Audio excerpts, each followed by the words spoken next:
Oh, I'm unmuted. There you go. Hi. Y'all are like early. Totally expected to be the only person on here right now. I was just checking to see that the lighting was good, you know, because vanity. Hi. Okay, okay. So hi everybody. Welcome to quarantine, what, day 7,000? I don't know. And so today, I know that right now in every aspect, aren't we all bombarded with information? In the COVID stuff and in Facebook land, and then God bless Mary Kay Canada, they're like trying to replace this whole Vision 2020, and they're posting all these lessons every day, but it's a lot. It's a lot. So I can guarantee you, first of all, tonight, I solemnly swear I am not training you on anything new. Nothing. There are no new ideas here. If you want to log out now, it's cool. I get it. But I'm really not, that's not really my focus. I really want to talk to you about the mental health aspect and about different things that you can learn from crises like this.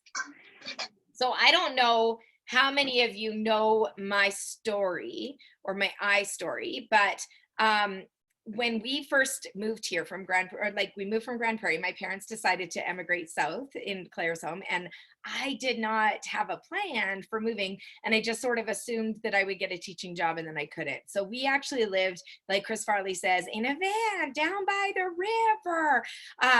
In a Travel Air, in a 1976 Travel Air, and we lived on $200 a month for gas and groceries for a family of 4. And I was substitute teaching because that meant that I maybe could get a job in the school district, but really the amount I was paying in daycare and gas, I was paying to teach every day and to be away from my kids. And we lived like that for 2 years before I joined Mary Kay. And so that was honestly the worst, the absolute most rock bottom moments of my life, like the absolute worst moments of my life. And believe me when I tell you, I've been through some stuff, but that was the worst time of my whole existence. And I was really reflecting on it because I was thinking about why I'm so grateful for that time period. You know, I bought Mary Kay for a very long time. I bought Mary Kay since I was pregnant with my son, and I didn't actually join until he was 5. So that's 6 years. I think I went through 8 different beauty consultants, and not one single person ever asked me to join their team. And often people will be like, oh my gosh, that's terrible. And I think the opposite. I actually am so super duper grateful that they didn't, because had they told me to join then, I think I would have plunked a bunch of inventory on a credit card and then not done anything else. I maybe would have been somebody who like does their 600 and stockpiles like for the apocalypse. I don't know. Just to get the recognition. I don't know that I would have been somebody who really hustled to get things done. And I'm so grateful that Mary Kay came into my life during a time of intense emotional, physical, and financial crisis, because it taught me so much. And that moment, those moments of my life that I would never give them back.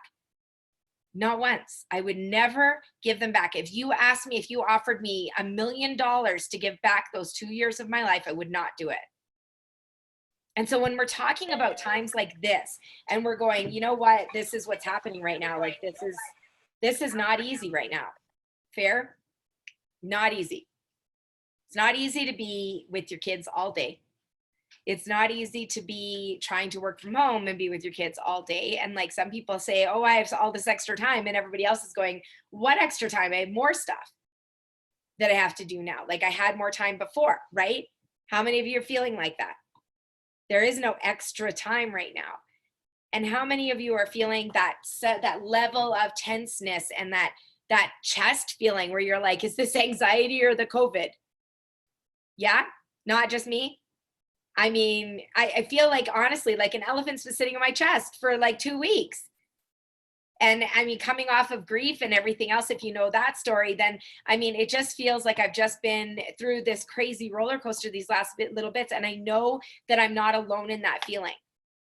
I know that we're all united in this together. I know that yesterday when we were waiting to see if head office would somehow miraculous, like that was some serious miracle crap, by the way, that Linda pulled off to get us still. I mean, I don't know if she promised the firstborn of her first grandchild or what, but she seriously, that was some major stuff. That was some hoodoo that she do.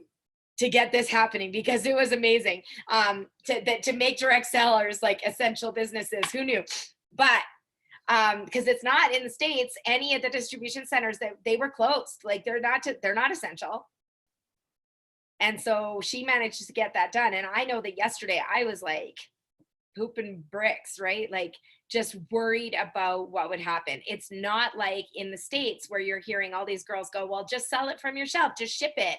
You know, when we ship something, I know that an eye makeup remover cost me $23 once to ship through Canada Post. Doesn't make any sense.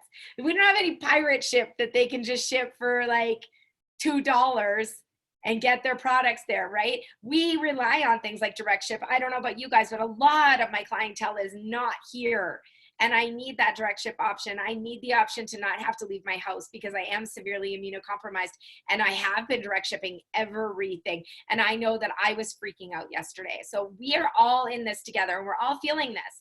But when I was that poor, I was in it alone. And I mean, yeah, I have a husband, but like, you know, honestly, I was in it alone. And I learned so much from that. So when I was thinking about like, what on earth am I going to be able to teach you guys right now? Because I just feel like there's so much out there that people are teaching: how to do Facebook parties, how to do your Facebook lives, how to do things virtually, how to do all of that stuff, right? It's everywhere. It's constant. I know that I'm going live in the Facebook group on Friday, because for Vision 2020, because I was supposed to be in Halifax, sadly. And we're just constantly getting all of this information from all of these different sources, right? So when you're by yourself and you're in crisis, how many of you can honestly say you have been in a crisis that was not this? That there was something that was like any sort of crisis in your life? I know Sandy Campbell always used to say, like, you're either in a crisis, you're about to leave a crisis, or you're about to have a crisis. There is no not in a crisis. And it's funny how a crisis is become in perspective when you're dealing with something like this.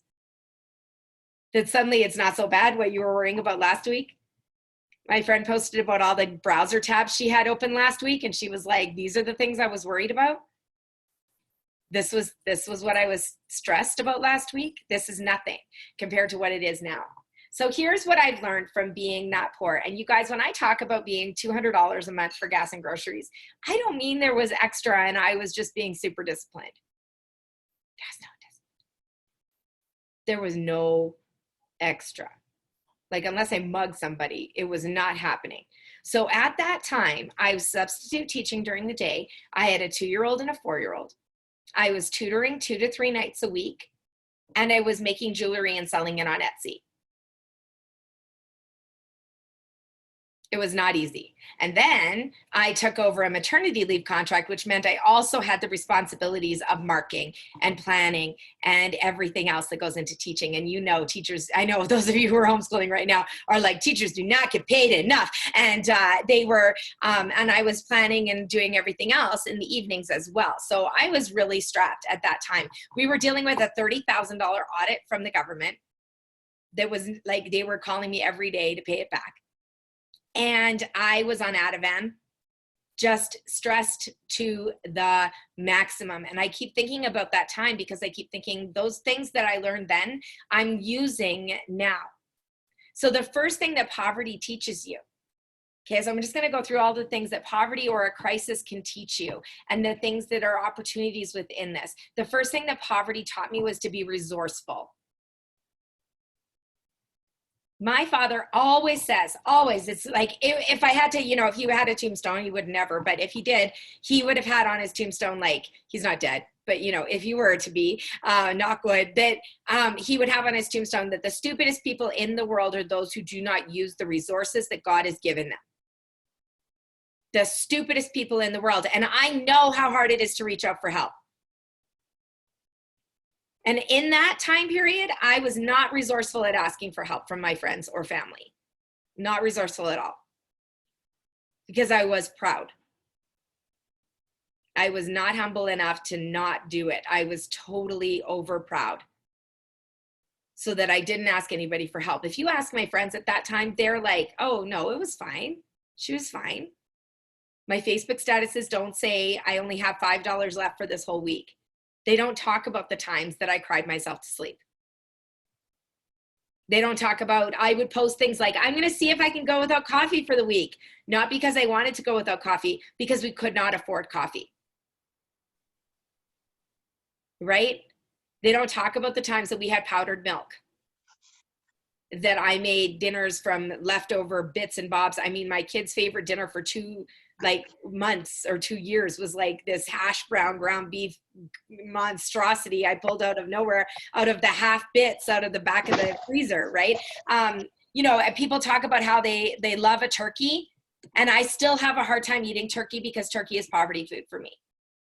Because my husband would get a free turkey for Easter and Thanksgiving and Christmas from Costco. And then I would cook it and I would make like 42 meals out of it. And I never wanted to see a turkey ever again. When we went to Italy, I didn't want to eat pasta because it's poverty food. So it was deep in there for me. I was not as resourceful as I needed to be. And so what I would like you to learn is how to be resourceful. Where are the things that you can ask for right now? Who are the people you can reach out to? Who are in your amen corner? What tools are you not using that you could be using? Anna was just sharing that there's a site that she's using called DaVinci Resolve, right? Is that right? And it's a video editing program. Are you asking your girlfriends, like, am I doing this right? Am I suffering through something and trying something out that doesn't really work? Are you using the tools of your unit? Are you taking the time to use the resources that are given to you? We are overwhelmed with information right now. You do not have to absorb all of that information. But what I would like you to do is to take this opportunity to use those resources. And now is the time to memorize that flip chart opening. Now's the time to memorize your objections. The stuff Angie was talking about last week. Now's the time to practice those things because you're not doing facials and parties. So you have plenty of time to fit that into your day, and it's a good distraction from the rest of the world. The second thing that being poor really, really taught me, and honestly, it's my favorite gift out of everything, is to be creative. It's to be creative because creativity is bred from lack. Creativity comes from scarcity. All of our inventions that we love and rely on, this computer, the car, your house, your microwave, those came from scarcity. Those came from somebody going, this could be better. This sucks. How can I make this better? What can I use? What tools do I have that I can use to be creative in this situation, right? Because that's where this comes from. My favorite Christmas ever was the one where we said that everything that we gave had either be handmade or bought in a like vintage store or thrift shop, something like that. It had to be used or handmade. That was it. And it created so much creativity for us that it's something I do now. At Christmases every year now, I like make a plan based on here, I'm only going to spend what I spend for like what I earned for teachers' gifts or what I earned for husband gifts or whatever it is I'm focusing on that year. That's my Christmas budget. And don't y'all agree? 5 years as a top director, I can probably afford whatever Christmas I want. Right? You know, I know that when you are creative and when you look at scarcity, it allows you to think, what other things could I use? So right now, there are no plastic bags available. I'm in touch. Some of you don't have plastic bags. What could you use instead that you may end up loving? Think about this. When Mary Kay gives you a new skincare line at seminar, don't you suddenly forget about every other skincare line we've ever owned? And that's the only thing that you can possibly think about? When we get new liquid eyeshadows, you forget that we have matte powder eyeshadows and everything else. You only talk about those, right? So, I mean, do you think about going to the dollar store and getting little paper party bags for your orders or things like that? Like, what creative ways could you use it? Like, if you couldn't go to the dollar store, what could you use instead? What's in your house that you could make a gift bag out of, or that you could figure out? Maybe this is the time to learn how to make a gift bag out of newspaper or something cute, because there's opportunity there in the creativity. there's opportunity. I know that I used so many opportunities in that aspect to be creative with our money, to figure out ways that I could make ends meet and still not show my kids, because one of the things I was also doing at that time was working through money management. And the scarcity and abundance are go hand in hand so often. So I was really, really careful to not say things like, we can't afford that, whatever. We wanted to live in abundance. So we had to figure out how to be creative. When my kids wanted to be Ghostbusters for Halloween, I went down to the salvage yard and I got like every old tool and like telephone wire and CDs, and we made the backpacks. And, you know, we won all the Halloween costumes that year contest because I used garbage, because I couldn't afford any better. I couldn't just go and buy stuff. It creates that for you. And that was such a blessing. That's like my favorite Halloween costumes of all time. We use painter smocks and like backpacks, and you know me, I like my costuming, and we really did that. Okay, so think about that. How can you be creative? The next thing that being poor teaches you is to focus on what it is that you really want. Don't y'all agree? The STAR program is awesome right now. And how many of you are not working for a STAR prize? Because there's too much. Too many options. Don't know what I want. Do I want to save it? Maybe I'll just leave it. And then suddenly our STAR counts go down. Why? There's 72,000 things you can get. But you're not focused on anything. And let me tell you, poor people know where $100 goes. When I could work for $100, that was so important to me. And I knew exactly what I was doing with it. And how many of you have noticed that $100 just goes missing and you have no idea where it went? Yeah?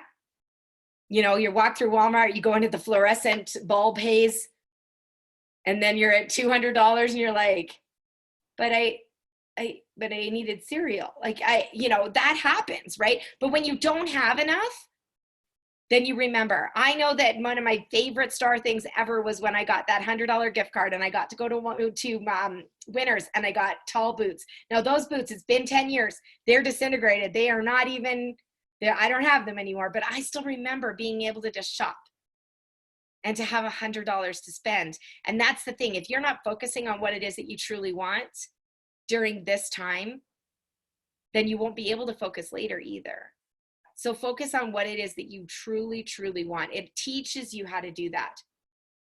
You know, right now you can't go outside, but you choose the ways that you can, right?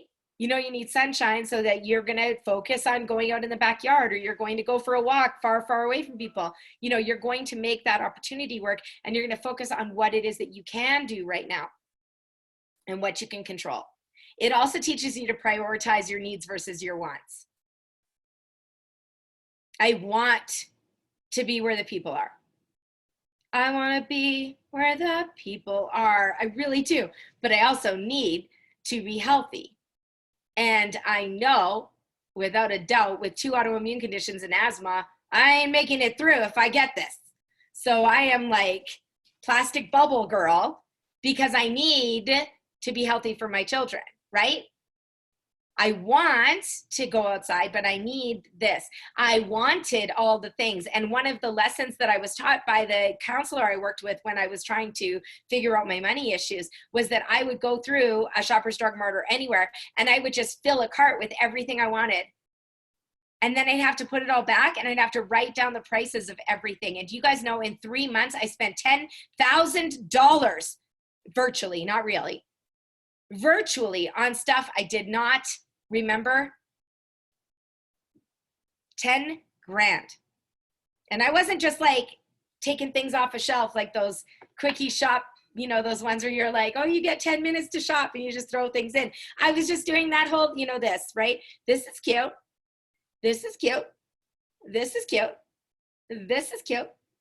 I mean, I spent $500 on new clothes 2 days before we got quarantined. And I'm like, well, that was useful. But it is cute, right? Yeah. So it teaches you how to prioritize your needs versus your wants. So in this aspect, for example, you only have so many hours in the day. what is the priority in your life right now? Mary Kay did not say faith first, family, or she said faith first, family second, career third. She did not say COVID newsfeed, monitor your neighbor's activity, be mad, get scared, watch a news broadcast, and become an expert in germ transmission. Oh, and then family and faith and career. She did not say that. Right? And how many of us get caught in this trap? Like all of a sudden we know everything there is to know about this virus. Who cares? Stay in the house and you won't get it. There you go. Knowledge acquired. Honestly, I mean, yes, be careful. You know, all of those things. But I mean, do you need to be on social media 40 times a day? No. And here's the thing, we're supposed to work on social media, right? So then we fall ourselves into the trap of, but I'm working. Totes working. Scroll, scroll, scroll, get mad, scroll. Yell at your kids because they're interrupting you from your scrolling and your fear mongering. I mean, I'm not sharing anything here. Like, I'm not chastising you because God knows if you had a camera in my house, you would know it was not so good here some days. So it's what happens. So how can you prioritize your time in this new schedule? Because it's really a new schedule. And you have to give yourself some grace there and know that it's okay that you have a new normal for however long. And you don't know when it's over. So worrying about when it's over is not helping you. It's not serving you. It's the same as me trying to decide what I was going to do once I finally had an income that mattered and we were out of debt. That didn't serve me. Visualizing that it would be great, sure, but otherwise it didn't serve me to think, well, if only I had this, if only I had this, if only I had this. It didn't serve me. So how can you prioritize your day? And how can you make it so it is faith first, family second, career third? And God knows we're getting a lot of family time these days. So is it quantity or quality? You know, for us, I know that at 5:30 every night it's family time, and we always work through different genres of music. Like I'll play like the 50s or 60s or whatever on Alexa. And yesterday I said, Anna, it's family time. She's like, it's always freaking family time.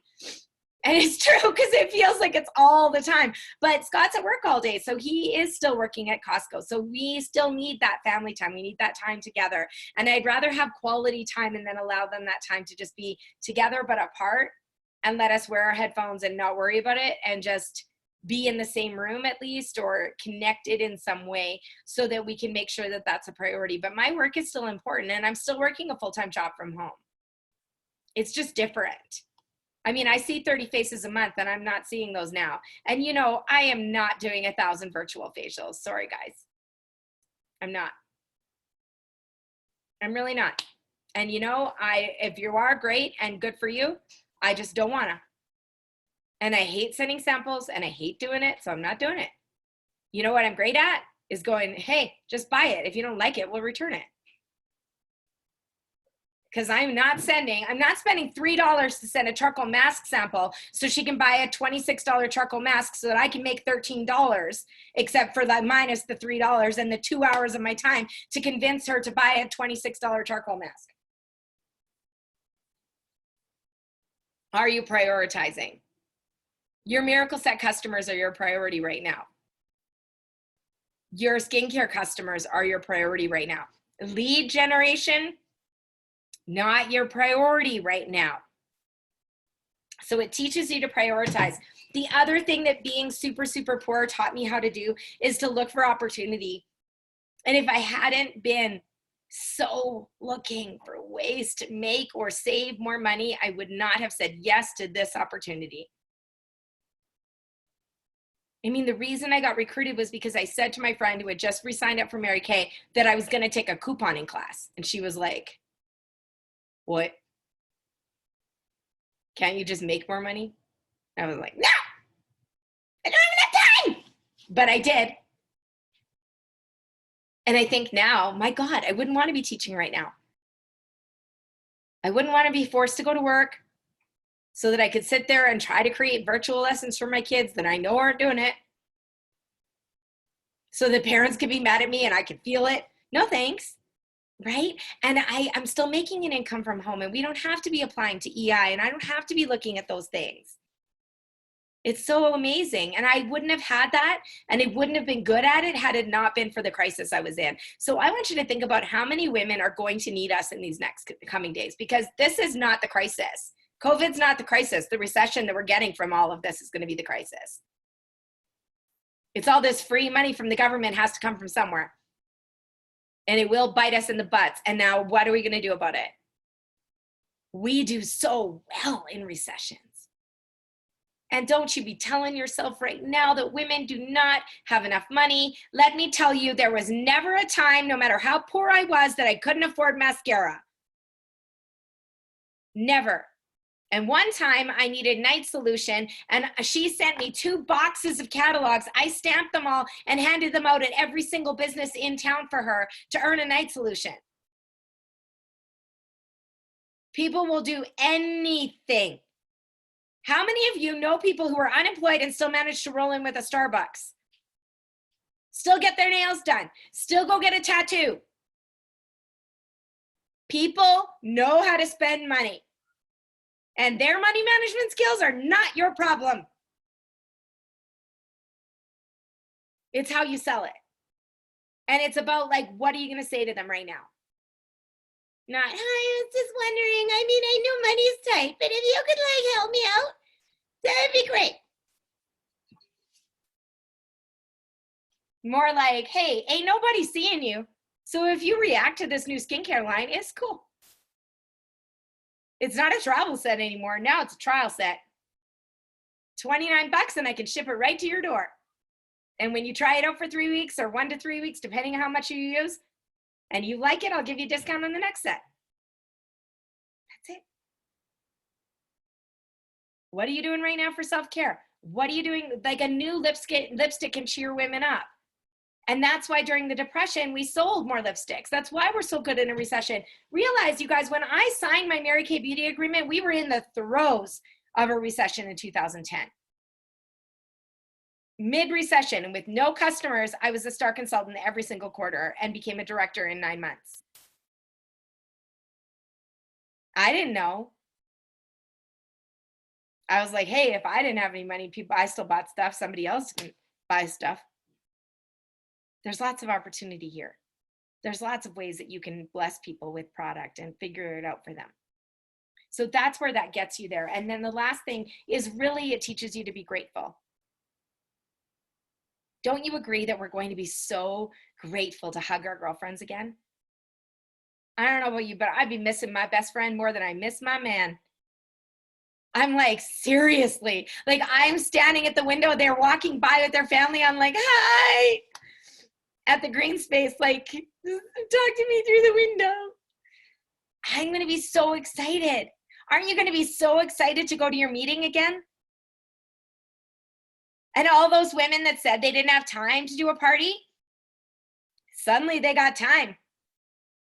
Suddenly they do want out of their houses. Suddenly they do want to play with makeup again and do fun things again. There's a major opportunity to be had here. How are you preparing yourself for that? Yeah, Desiree, I miss wearing my business suit. I like getting ready in the morning. I like being pretty, you know, and that's the thing. So many women are just sitting there in their jammies all day, and I don't blame them. But, you know, you could be the person saying, like, yeah, you could do this, but you could also look super cute. You could also have video chats with your girlfriends on Facebook Messenger. I know my friends and I get together every day while we're making dinner. And it's loud, and she's yelling at her kids, and I'm yelling at mine, and we're chopping stuff, and it doesn't matter. We're just hanging out. But it's not the same as being together, and it will create more gratitude for you when you can finally be together with other people. And there will be so many opportunities that are there. This gives you the chance to really understand and empathize with other people and what they're feeling, because we're all feeling it the same way. We're all in this really together, aren't we? Like, none of us are alone. Everybody's facing exactly the same challenges right now, maybe slightly different. Some people have jobs, some people don't, but the ones who have jobs have just as much fear that they're going to get it or they're going to bring it home. I know my poor husband just walked home. He has to change in the garage. He has to disinfect his glasses and his phone, like, in no word of a lie. Like, he has to come in, like, in new clothes from the garage. Then he has to go upstairs and take an intense shower. He has to reshave, like, the whole thing, because I am so immunocompromised. And it's terrifying. But he knows he's needed, so he's there doing it. So everybody's got their stuff. How can you empathize with the people around you? How can this make you a better leader in the future? How will this make you somebody who can understand better somebody who maybe is physically disabled and can't leave the house as well as you can? When you get a new consultant who says, but I don't drive, will this not give you the opportunity to say, you know what, during the COVID stuff, you wouldn't believe what we did to figure this out? And then the last thing that I really want to leave with you is that anytime that you have a victory during crisis, that means more to you than anything else in the world. More to you than anything. There are so many times here that you can focus on a goal and feel really good about yourself, because I know, number one, that the most proven way to improve self-esteem is to do something you did not think you could do. And what would it feel like to finish that B or that star or that red jacket during this? What would it feel like to move up a level in stars, something you never did before, during this? And then suddenly your rest of your stuff is invalid. You're just like, this is nothing. There's nothing compared to that. I know that when I came back from losing Evelyn in Toronto, and Vanessa's on the call, and there's resourcefulness for me. I could have gotten an Uber for a $70 gazillion. And instead I got Vanessa to come pick me up, and she gave me the best hug and took me to a liquor store at McDonald's. And I was so happy and so grateful that she was there, right? And there's what resourcefulness does for you, because instead of going, well, here's the problem, this is the only way I know how to fix the problem, being poor taught me to ask for help. Being poor taught me those things. Instead of going, well, I could just put it on a credit card, I could just go do that. Instead of doing that, I was like, well, there's got to be another way. Just remember in the Matrix, right? There's always another way. My husband's favorite quote, which he always throws in my face whenever I'm like, this is the only way to do something, and you are doing it wrong. And then he's like, there's always another way, keymaker. So this is the time when you can focus on what you can control, prioritize your needs versus your wants, set yourself up for a really big win and a really big comeback. Create, set a goal, and do something that you can be super duper proud of. And I don't care if it doesn't have anything to do with Mary Kay. Don't tell your directors. If your goal is that you're going to make $500 for the food bank somehow, do it. If your goal is that you're going to be, because you are able to leave the house, somebody who can volunteer for somebody else and go feed those people that are in quarantine so that they don't have to leave their houses, do it. Whatever it is right now that you can be a blessing to the world, go do it. Whatever it is that makes you feel good inside, screw the rest of the Mary Kay stuff, because that stuff does not matter. What really matters is the person that you're becoming right now. What really matters is that you're putting your pedal to your metal, and that you are not just going to say, okay, well, whatever, I guess I'll just wait to die during this apocalypse. Right? If this really were a zombie apocalypse and we really did have to actually fight instead of sit and watch Netflix, what tools would you grab? What people would you surround yourself with? Where would you go? Who would you ask? Who would you trust? Ask yourself that right now, because that's your answer for the rest of your career. Those are your people. Those are the tools you would use. And what tools are you using to fight this apocalypse? Because we can do this. And it ain't lasting forever. This too shall pass. And it might pass like a kidney stone, but it will pass. Okay? I think I've got everybody in here. If you want to unmute myself, I always say that too, Desiree. I'm always like, I'm just going to go to my mom. She's got all the food. But then when they were like, oh no, but in Italy, they can't even drive to somewhere, I'm thinking, oh no. But doesn't this teach you something? Like, I'm not prepared for an emergency, right? I'm not prepared. I'm not prepared for stuff. I'll walk, and then once you get arrested, like they're talking about flamethrowers in Italy right now. Like, it's that. Okay. Oh, Ruby, I don't think I have you. Oh, yes, I do. And Marilyn. I got Marilyn. Okay, so I'm just going to read it out. If you didn't hear your name, yell at me. Ruby, Crystal, Vanessa, Marilyn, Christine, Nadia, Desiree, Anna, Melissa, Marie Ann, Rosemary, Christy, Robin Jalbert, Janine, Rhonda, and Cheryl. And oh yeah, that's it. Who did I miss? Did y'all hear your names? Okay. Sorry, Ruby. Every time I hear your name, I'm just like, oh, Ruby, don't take your love to town. Marilyn, you're the winner. Winner, chicken dinner. Woo! So make sure I have your address, okay? All right. You can send it to me on Facebook or just, who's your director? Nadia. Oh, well, I'll just bug her. Jennifer, but I'm adopted at Nadia's. Oh, okay. Jennifer who? Jennifer Levers. Oh, Levers. All right. Well, I will get your address from her. Okay. Thank you. Jen Levers. Got it. Winner. Does anyone have any questions, comments, anything that they want out? You promise me, first of all, you will prioritize your mental health and the health of your family more than anything else right now. No, for sure. It does not matter, not one hill of freaking beans, whether or not they do their homeschool lessons. Don't listen to me. Okay, speaking as a homeschooler, I homeschooled for 3 years. Oh I earned my first Cadillac homeschooling, and I earned 2 top directorships homeschooling. So, and they did not work for more than 2 hours a day. So they do not need to be there for 8 hours a day doing freaking worksheets while you cry. Leave it. Leave it. YouTube can teach them too. It'll be fine. They'll all be in the same place together. Only the nerd kids will be fine later, so don't worry about it. They'll all just be stupid. It's fine. Okay? It'll be okay. And if you have older kids, the YouTube channel Crash Course is awesome.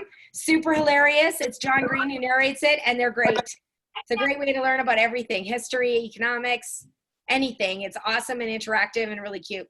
So yeah, if I can help anybody else with YouTube resources or anything else, let me know, because I will.